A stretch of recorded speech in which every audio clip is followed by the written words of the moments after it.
In behind the scenes this month, Mike Palmer speaks to NGRC Assistant Secretary Geoffrey Thomas. If I were an ordinary man in the street, as indeed I am, and I walked up to you, Geoffrey Thomas, Assistant Secretary of the National Greyhound Racing Club, and asked you to justify Greyhound Racing's claims for a levy, how would you answer me? I would answer you quite, I think, fairly simply.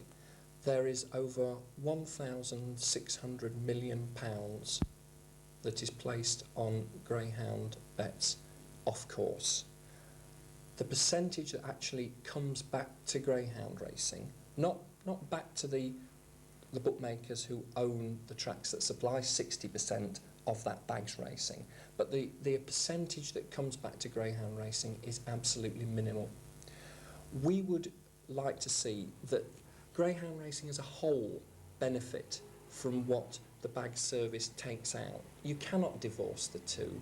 They both have, they're all licence holders, they all agree to obey by the rules of racing, they're all the same trainers, same owners, same kennel hands. Everybody is in the same business. The two are not different. They are dependent upon one another.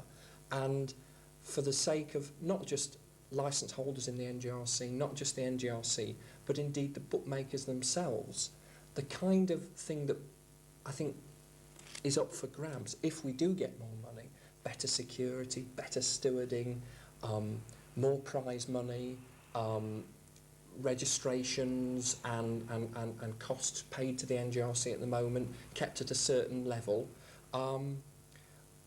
could all lead to a better quality sport that not only we would benefit from, but obviously the bookmakers would benefit from as well. So we're saying, yes, we think there should be a fairer funding. More money should come back to Greyhound racing, and that will be to the benefit of everybody. Because one of the problems is that when bags put out their request for tenders for tracks to provide bags racing, there's a free-for-all in this sport. Greyhound racing, as we know it today, has never heard of collective bargaining. It must be terribly frustrating for headquarters, the NGRC, to see these tracks selling themselves cheaply in many cases to get a slice of the bag's action and their fee for providing a meeting. Now, is there anything at all, is there any way the NGRC could say, well, come in fellas, come into the office, let's discuss this thing, let's take a united stand on it? Mm-hmm. The risk you run, I suppose, if that were done, is that the bookmaker-owned tracks would contemplate forming a breakaway group and providing their own bags action. But it does occur to me that, I mean, how deep does the wound go here when you see these tracks all fighting one another to get a bags contract? I think the wound is on two sides. One, obviously, Greyhound racing is a magnificent sport. It's well covered by SIS. Nobody would have any arguments. It's very much like snooker. All the action's contained there within the screen. It really does make good viewing. We have no argument with that. Obviously, our argument is that more of the income that's generated because of that should obviously come back to the sport. So clearly on one side, there's the suspicion that we do feel the sport, maybe the Greyhound race is concerned, through force of economy, might be selling themselves a bit short, and we obviously don't want to see that. The other side of it is we're not dealing with a free market mechanism here.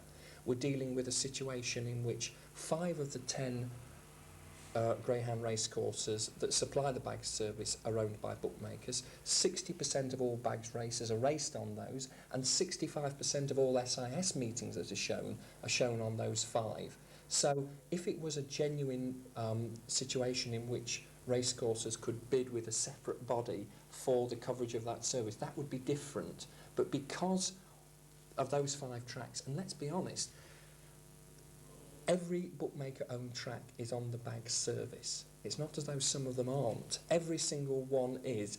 It's a little bit suspicious, to say the least. Well, Romford came in by accident, yes. Didn't they? Yeah, they took over from Powder Hall, yes. You're a Hackney fan, so you tell me. The egg and bacon Saturday mornings, you wouldn't miss it. What is it about Hackney that draws you there? This is the other side of me. There is a side that's saying Greyhound racing is a fun evening out and it's great to go for a meal and sit in plush surroundings. But for the person that loves Greyhound racing, there's a certain intensity about Hackney. Everybody's there studying, everybody's there talking, there's whispers all around, there's stories there to be had. and you just feel very much at the centre of things that are happening. And I think it's that intensity I love, because I love greyhound racing, and so I think that side of me is an important side as well. They used to deduct, and they were thinking about deducting a 1% from punters' winnings at Hackney. As you well know, some tracks still do that. And it brings me back to the levy argument again. The government could quite easily turn around and say, well, look, some tracks have already got a levy because they're taking money away from the punters. I mean, that must be a bit of an embarrassment to the NGRC in their campaign, the relentless campaign for a levy. Obviously, the agreement that tracks make with their bookmakers must be their privilege, and it wouldn't be appropriate for the NGRC to particularly get involved in that. I think there is a positive way of looking at it, which, if we were successful in getting a fairer funding from the off-course industry, I would hope that the money would find its way back into the sport. Just say, as the Levy Board do, making low interest or interest-free loans to improve facilities, to improve prize money, that it might not be appropriate or might not be needed anymore, that such a 1% deduction had to be made. So I see the two things quite closely tied, actually. I wonder now, do you see two other things closely tied, and we're being futuristic? Racing under NGRC rules and the flapping boys. I mean, there's this great division, always has been in greyhound racing in Britain. Do you ever envisage the day when you can see both factions, if you like, racing under the same code of conduct? I go to bed thinking about it every night, really, and dreaming that one day that would be a possibility. I think at the moment the central problem is that the only real connection that NGRC racing and independent racing have is that it's about greyhounds chasing after a mechanical hare. Everything else, and I'm not in any sense trying to denigrate the independent circuit by saying this, everything else is really qualitatively very different indeed.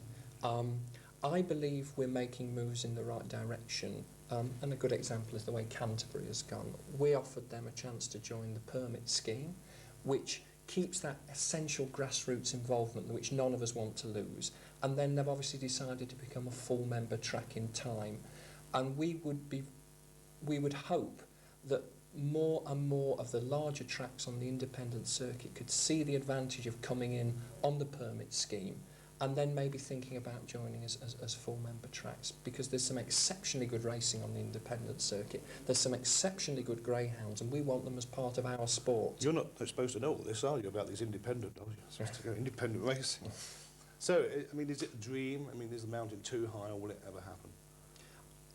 I think that anybody can move mountains as long as somebody moves the molehills first. And we've talked about communication, and the first thing has to be communication. And that has started.